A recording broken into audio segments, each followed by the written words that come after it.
We are live. Welcome to Book Club. Woo! Book Club. Turning Turning pages, pages, sparking sparking conversation. conversations. Welcome. We are covering our first content in the book Parable of the Sower today. I'm super excited. Um, it's a great book so far. Getting into the introductions and chapters 1 through 4. Um, yeah, let's get straight into it. Yeah. I'm your host, King Gino, here with my lovely co-host. Hey y'all. She really like a hostess. Co-host, Same same thing. thing, Child. I'm gonna be here. right? I'm gonna be here. So our guiding question for today's reading is: how do we build resilience in a collapsing world? Yeah, That's just a question to keep in the back of your head yeah, as we discuss.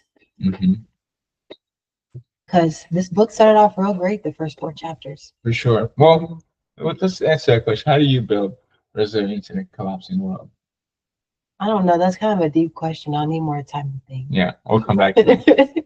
For me, it's book club. Oh yeah. Especially seeing like literature rates, people's ability to process information, people coming together to engage in literature and reading, people reading being a lost art. Um, my idea was like, okay, start a book club. Like that's such a critical need. I'm going to address that by bringing people together to read, to engage with literature. So yeah, we'll come back to that. Yeah.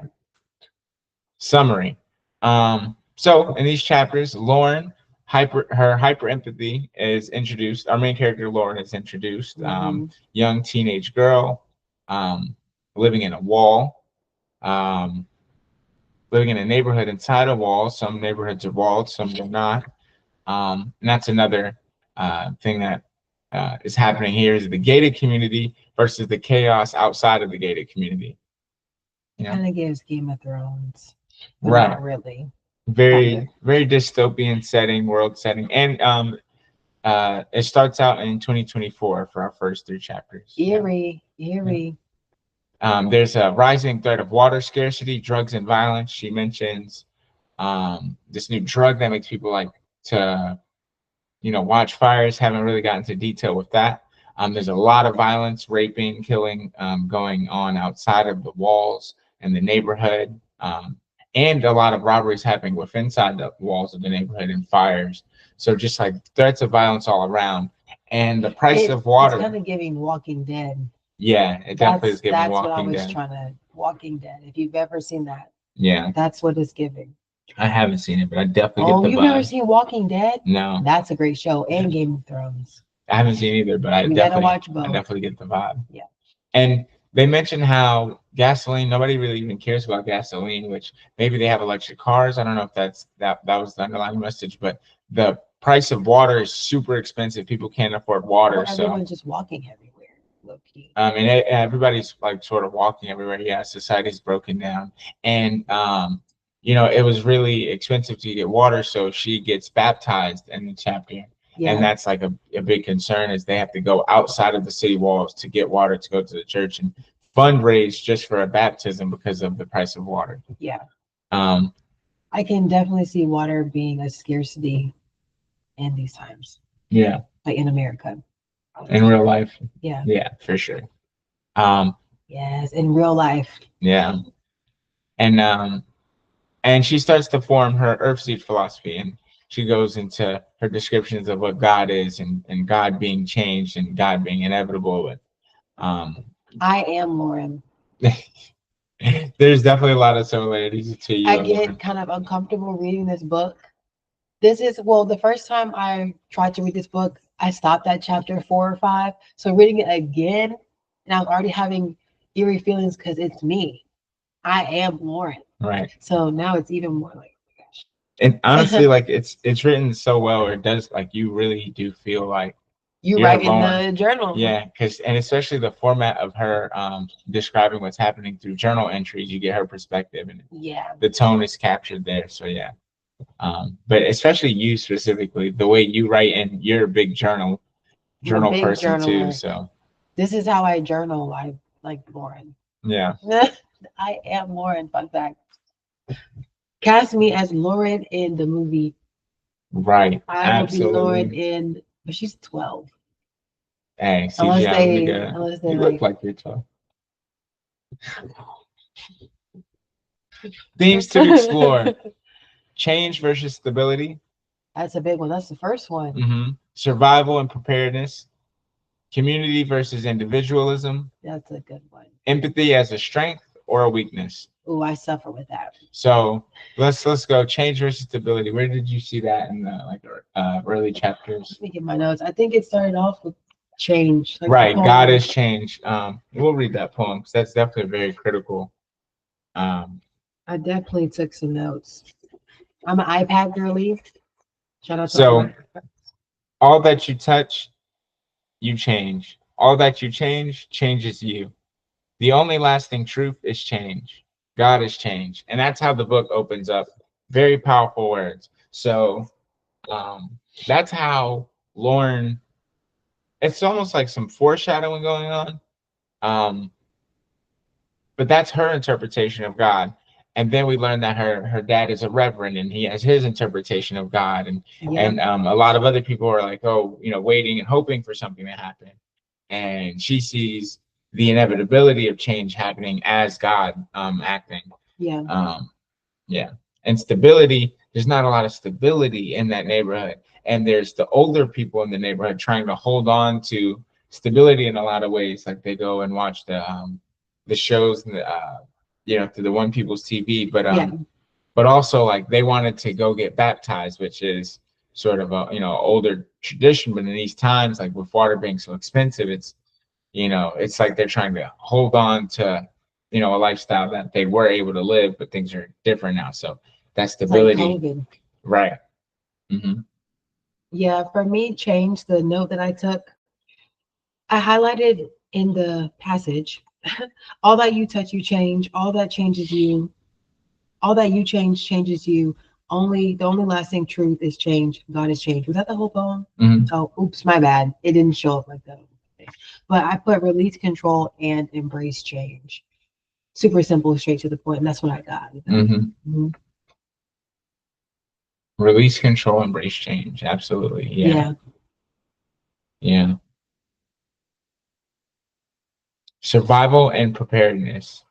Now, we've definitely seen them survive together, but we haven't really well, I've read the book, so I don't want to foreshadow, but we haven't seen them really um Wait, hold on. prepare for too much outside of um what's happening inside their neighborhood. I kind of want to touch on. But in a lot of ways, they've adapted to the world they live in. Yeah, go ahead. It was under change versus stability. Mm-hmm. So, in chapter 1, she kind of emphasizes religion in her household. I'll say because her dad's a reverend. Yep. And it was a line that I highlighted. It said, "And yet today, because I'm a coward, I let myself be intimidated into that church. I let my father baptize me in all 3 names of God, who isn't mine anymore." So she already says in her journal entry that she doesn't believe in the same God that her dad believes in or her siblings believe in. And it seems the way that she's writing about her family that they're pretty extremists in some way, like extremist Christians. Sometimes they can kind of, I'll put this in quotes, brainwash you to where like you can't really think for yourself, or like you have to believe everything that's in the Bible and things like that. And I wrote, extreme Christians can be intimidating. You have to have your own brain and use it. So when she said that she's a coward because she let the church intimidate her, and that happens. She's not the only person to have that experience. A lot of people feel like that. Absolutely. Just like some kids don't want to get up and go to church some Sundays, and you had to like force them and like, make them feel bad or stuff like that. That's what happens to a lot of people. And I think in a lot of ways too, like she, you said her dad's God, like she has already formed her own mind on a lot of things pretty early, her interpretation. And we'll see how that plays out into how she reacts to certain scenarios that take place versus, the other people in her community, her dad, and her brothers. And she also mentioned Keith her brother didn't really care nothing about nothing. He was just going to get baptized because that was just what it was to do. Yeah. But everybody else sort of conformed to that sort of thinking. Yeah. What about survival and preparedness? Too much on these early chapters. Right. But you could definitely see the different the way they lived, the world building of how they had to survive in that reality they faced, living inside the wall being one, going out together in packs. Oh, and gun training. They took them out to go gun training, and I think Lauren has to shoot a dog or something. Yeah. So this chapter, she was describing like her living conditions, kind of. I know she got into a little lore of what they had going on, but that's what I can remember from the notes that I highlighted. Right. So when she said that way they don't have to risk going outside where things are so dangerous and crazy, that's exactly how I feel now. I'd be scared to go outside sometimes. And when I talk to the kids, sometimes they get overwhelmed too and really anxious about going outside. So I could definitely feel her when she was talking about that. I also picked up on something where she said 7 of the homeless people sleeping inside on that last night burned with it. It seems like something about the number 7 is pretty important because she mentions it. She mentions the number 7 again in another chapter. I highlighted that as well. I don't know what that means, but I just highlighted that. I don't want to go too far. I don't want to go to the next chapter with my notes. What about community and individualism? I remember there was I want to say Mrs. Sims. I might be getting the name wrong, but there was a lady who got robbed, and they robbed all of her stuff, and then she found out that her family, like 11 members of her family, all died in the fire. Yeah. And shortly after, she commits suicide, and the cousins inherit her house. And when the cousins move in, they're not with the community stuff, and they're like, "Okay, who robbed her house?" Is this chapter? What chapter? This is chapter 4. Oh, so we skipping around. We're not going chapter by chapter. No, it's just like the summary type vibe. Okay. And the cousins were untrustworthy of the neighborhood, and the neighborhood's like, "No, we didn't rob her. She got robbed right before that happened." She said, so, people went back to take the stuff that they gave her that was in her house, and the food, because it would rot because there's nobody living there anymore. But nobody took her appliances, her furniture. And I think that was just an interesting contrast of community versus individualism. Like, she was a part of the neighborhood. A lot of people brought her stuff when she did get robbed. They had a whole community gathering for her. And they really embraced her, but her cousin is not part of that community. So he's like, "Nah, bro, like somebody, robbed her," or, just being wary of the people in the neighborhood and how they really need to depend on each other because the circumstances are so dire outside of that wall. So they all need to sort of participate and protect the neighborhood within the wall. And to contrast that, you have people who are a little more to themselves, or the cousins that aren't really with that, and you have Amy Dunn, the baby that's sort of neglected, that sets the other house on fire. But yeah, that's what I had for that. That's great. What I have for individualism is, I believe it's in chapter 2, when they were riding around. I think they were outside the gates, and she was like in the back of something with her brother Keith. Probably her dad was driving or something. But maybe Keith is introduced right here, not sure. But she's in the back with Keith, and she's talking to Keith, and she's telling us that he doesn't have the same beliefs as her. They don't share the same beliefs. And in the text, it says, Keith looked around more than anyone as we rode. Like, he's looking around at the surroundings. His ambition, if you could call it, is to get out of the neighborhood and go to Los Angeles. He's never too clear. Oh, sorry. He's never too clear about what he'll do there. He just wants to go to a big city and make big money. So to me, I took this as individualism. He's trying to go and do his own thing. But what I thought was funny is that this is the note that I wrote. People who want to go to LA kind of all sound the same. Like, they just want to go make some money, don't really know what they want to do for real, but they kind of do.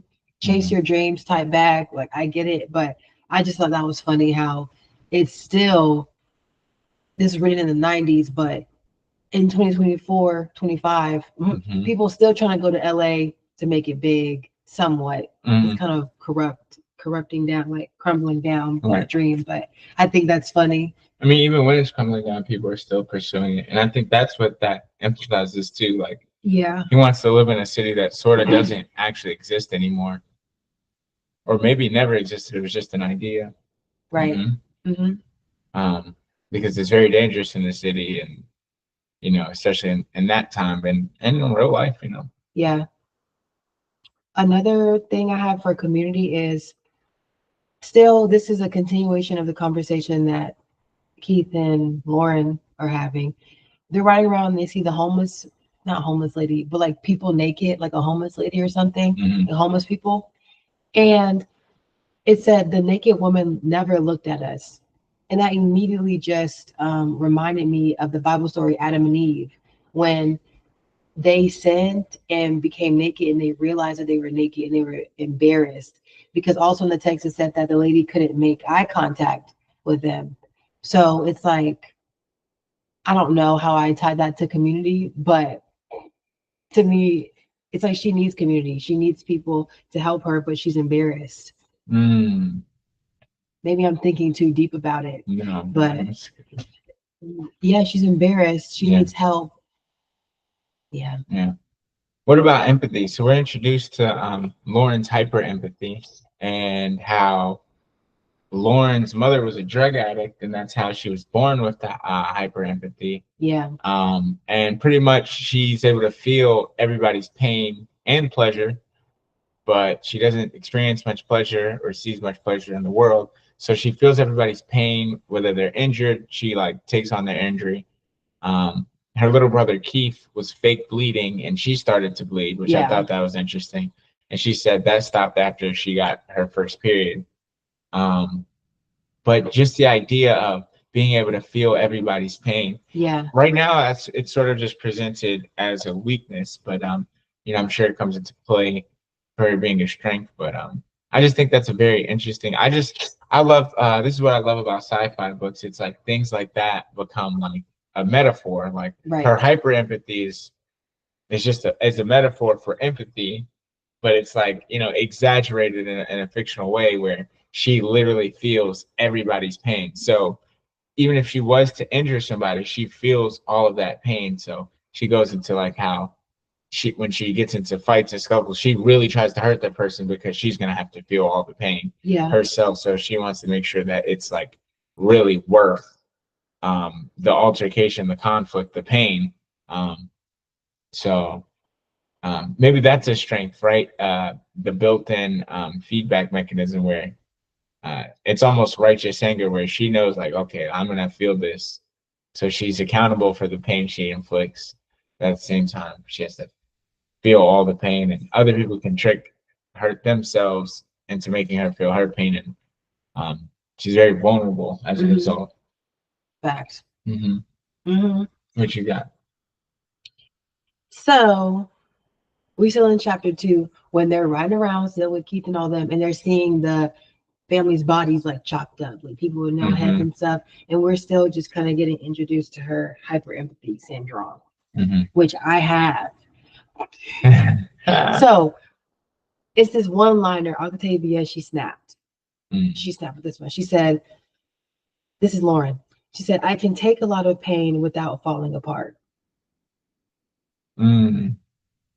Lauren's a black girl. Come on. And it gives strong black woman type of vibes. They take a lot of pain, they can hold it together, they make it seem like everything's all woody woo without crumbling and falling apart. That's Yeah. like that line just really stuck out to me. Hmm. Hmm. Yeah, especially when in her case she feels so much Yeah. pain, so it's like, um, yeah, that is a great connection. Yeah. Hmm. All right, got some discussion questions. But I think it's definitely a strength, not a weakness. Yeah, Yeah. I think it's both. It's a double-edged sword. it's going to be her strength and her weakness. Especially as she grows to understand herself and it more, you know. Yeah. Um, how do Lauren's experiences mirror our own societal fears and challenges? I think you touched on that when you said it already feels crazy outside. Yeah. And for me, the little background political action that's taking place, the peeling back of workers' rights and almost like a neo-slavery going on through like exploitation and corporations. Um, you know, I think that's very relevant to what's going on today. And she sort of just paints a little bit of background for that in this world building. Great world building in these early chapters too. I really felt immersed into like, okay, what's happening in this world? And, I'm there. yeah. Yeah. What about you? Mm-hmm. Lauren says, I've got to learn to do that. It scares me how many things I've got to learn. How will I learn them? Is any of this real?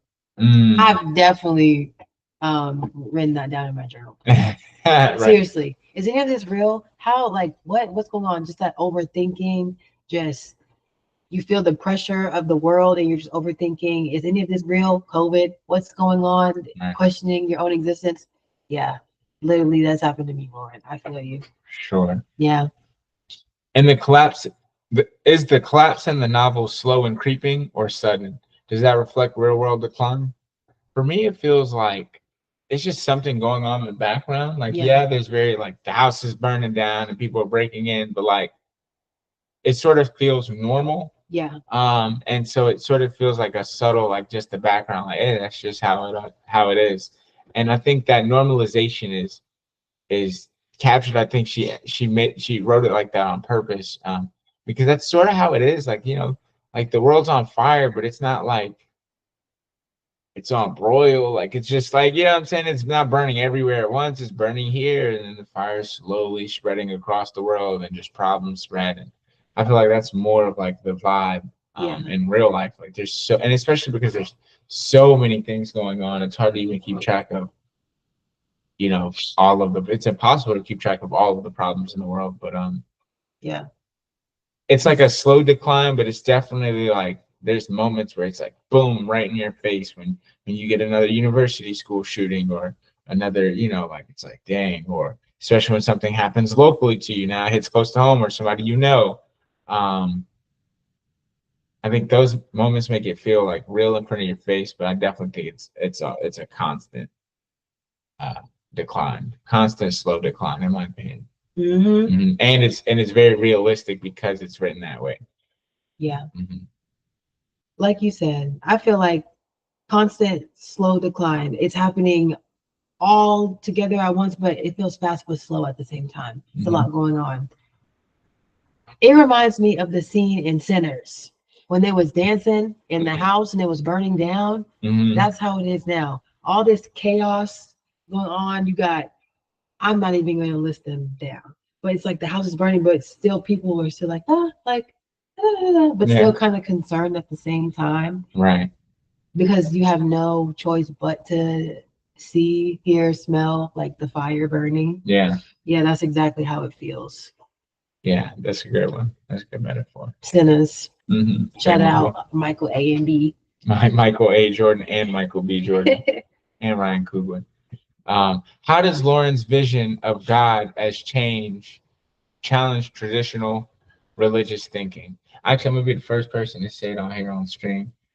We should get Ryan Coogler to direct Parable of the Sower. Yes. I've said that on here right now, May 6th, and 2025. cast me as Lauren. And cast Jalen Willis as Lauren, J1, please. Like, come on. It's too seriously easy. perfect. I promise you. You have It's too no easy. idea. You have no idea. He's watching this right now. Yeah. How does Lauren's vision of God as challenge traditional religious thinking? And we see this her God and her dad's God in the church, you know, conflict a little bit when she that's a real thing. Yeah, when she is getting baptized, and you touched on that quote already. Yeah. For me, it's I think she's sort of unifying with the idea of God rather than the church separates the idea of God. Like, okay, there's a God in the sky and you pray to the God in the sky. I think she's more of like, no, like we are change. Change happens to us. God is change, and just more like not we are God, but we are a part of that that change. You know, that God, the change that God is, we are a part of that, rather than it being some separate being or entity that's sort of talked to in the church, prayed to in the church. Mhm. Yeah, that's a nice take on that. Something Mhm. that stuck out to me, I don't know what chapter this was in, but Lauren says, the idea of God is much on my mind these days. I've been paying attention to what other people believe, whether they believe, and if so, what kind of God they believe in. Literally can relate to her because I wouldn't say I grew up like super religious, but I was at church. Like I was at church, but I also was always a free thinker too. I always asked a lot of questions, and my mom is kind of free. Like she answers my questions and stuff. She encouraged me to like research other things, like other religions and other stuff. Like she didn't make it seem like Christianity was the one and only religion that I had to do. Mm-hmm. So yeah, when she said whether they believe in it, so what kind of God they believe in, a lot of people pray to different gods. Like there's a lot of different religions, there's a lot of different everything out there. So Mm-hmm. what she's saying is true. It's like not everybody prays to the same God. Mm-hmm. So yeah. Yeah, for Hmm. sure. I like this last one too. Who or what in these chapters symbolizes hope? Who symbolizes decay? So for me, Keith symbolizes decay, and especially with him being the younger brother, I feel like he symbolizes the children, like the future children. And he's like, yeah, whatever, I'm just getting baptized because my dad wants me to. Like, he doesn't care about none of that. Lauren already doesn't trust him around guns. So, like, Keith is already like problematic, like, and I also think of the 3-year-old that set the house on fire. Like nobody cares about her. Nobody. So she was able to set the house on fire, and Lauren was worried about her and like okay, she set a fire when she's 3, but like she's just like a neglected child. That's gonna end up a lot worse. Who symbolizes hope? I think Lauren herself sort of embodies hope with her ideas, or just really her ability to articulate her observations of what she sees in an accurate way. Because a lot of people in the story might not even see, the things she's seeing. Some Her people, perspective. right? Some people think things are cool, but Lauren already is sort of dissatisfied and doesn't really trust what's going on. You see how that plays out, but you know the older people are trying to hold on to a older world where things were more peaceful and there weren't as many problems. Um, you know, uh, I think really just Lauren's the only hopeful character I get so far. Yeah, that's what I was gonna say And her too. little boo thing Curtis. Right. Um, yeah. Sure. I was gonna say Lauren symbolizes hope too because she's a free thinker. Mm-hmm. We love Lauren. I'm team Lauren.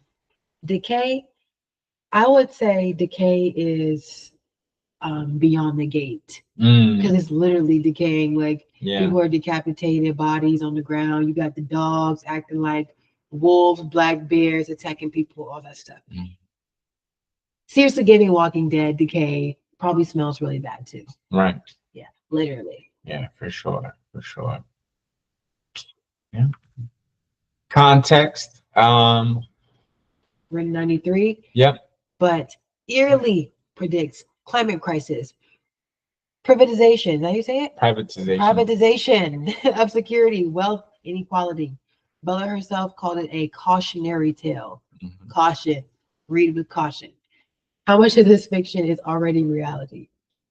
A lot of it, All of it. unfortunately. Even the president's name. Right, Donner. Donner. Donner. Crazy. Olivia, are you Raven Baxter? And in Parable of the Talents, the presidential slogan is "Make America Great Again." I think she's You think Baxter. she's a time traveler? Yeah. Time traveler. Octavia. Um, which we got to read that follow up too. That's gonna be a Yeah. good read. Yeah. Yeah. So, what's one seed you would want to plant in the new world? I mean, we're gonna go back to the guiding question. How do we build resilience in a collapsing world? Yeah. Do you have one? Oh, because I never answered that question. Look back around to it. Yeah. Wellness workshop. Mm. Come to wellness workshop. Go tell them what it is, man. We reflect, we inspire, and we create. You're gonna have some reflective writing prompts, get the brain juices flowing. You're gonna get a nice topic, a nice topic dealing with life, and you gonna create. Because I'm gonna have a little fun activity. How does that build resilience? Resilience, and also you can go to therapy too, and you can sign up. I mean, self-awareness, I think, brings resilience because you need to be aware of like when you need help or when you want to ask for help, you know, things like that, how to talk to people, how to communicate. Things are collapsing. We need to know how to be vulnerable with each other. For me, and talk. Wellness workshop represents resilience because it's like, especially in a time where, you know, mental health is, you know, at all time low. People getting together and talking, and people being vulnerable and just having a place to exist and speak and like come together. Somebody say third place. A third place, right? Especially and with like all of those things on the decline, to create one of those spaces, I think is just so beautiful. Yeah. Yeah. And so, yeah, what's one seed you would want to plant in the new world? Authenticity. Authenticity. I like that. Bow, bow, bow, bow. All right. What's one seed I would like to plant in the new world? Um, there's a lot. Free food. Free food. Free food. Yeah. Free food. Free 10 piece hot, extra wet. Everywhere. Free food everywhere. Ranch. Whatever it takes to get there. Yeah. Yeah. So, turning pages, sparking conversations. Thank you for tuning in to Book Club. We'll see you next week, May 13th. And yeah, smooth. Wait, you gotta shout out the social media. Oh yeah, shout out to social media. It is. We got Book Club. I don't have my phone.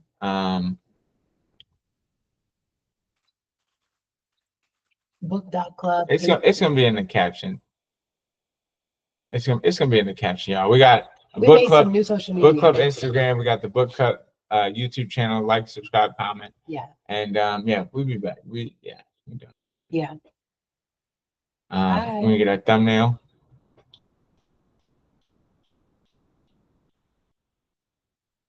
And we are out of here, y'all.